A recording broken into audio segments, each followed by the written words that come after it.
વાયદાથી કંટાળેલી આંગણવાડી આશા બહેનો મેદાને, હવે આરપારની લડાઈનું એલાન.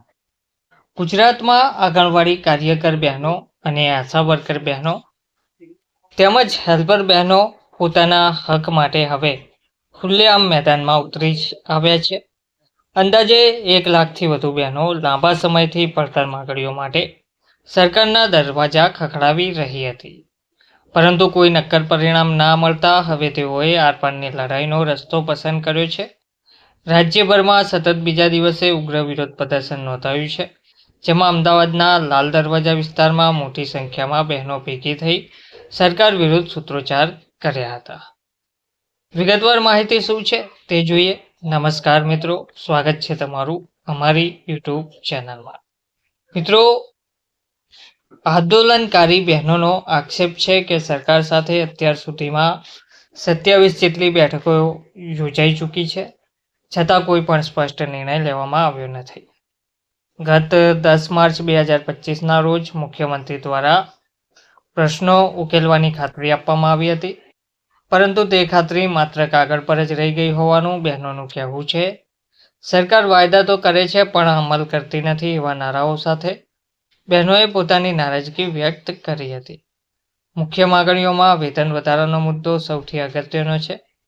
વર્ષ 2018માં કેન્દ્ર સરકાર અને 2022માં રાજ્ય સરકાર દ્વારા કરવામાં આવેલા નજીવા વધારા બાદ મોંઘવારીમાં ભારે વધારો થયો છે, છતાં આજ દિન સુધી કોઈ યોગ્ય વધારો કરવામાં આવ્યો નથી.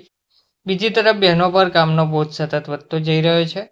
વાસ્તવમાં જે ભાવે સરકાર ખાદ્ય સામગ્રી માટે ભથ્થું આપે છે, તે ભાવે બજારમાં વસ્તુઓ ઉપલબ્ધ નથી, જેના કારણે બહેનોને પોતાના ખિસ્સામાંથી ખર્ચ કરવો પડે છે.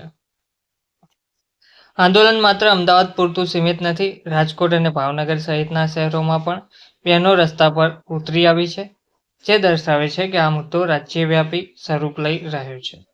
સંગઠનોએ સરકારને સ્પષ્ટ ચેતવણી આપી છે કે જ્યાં આગામી 2 દિવસમાં માગણીઓ પર કોઈ ઠોસ નિર્ણય નહીં લેવાય તો ગુજરાત વિધાનસભાનો ઘેરાવ કરવામાં આવશે. સાથે જ જરૂર પડશે તો અનિશ્ચિત મુદ્દતની હડતાલ પર ઉતરવાની તૈયારી પણ દર્શાવવામાં આવી છે. આ હડતાલનો સીધો અસરકારક પ્રભાવ રાજ્યના લાખો બાળકો અને મહિલાઓ પર પડી રહ્યો છે, જેઓ આંગણવાડી સેવાઓ પર નિર્ભર રહે છે.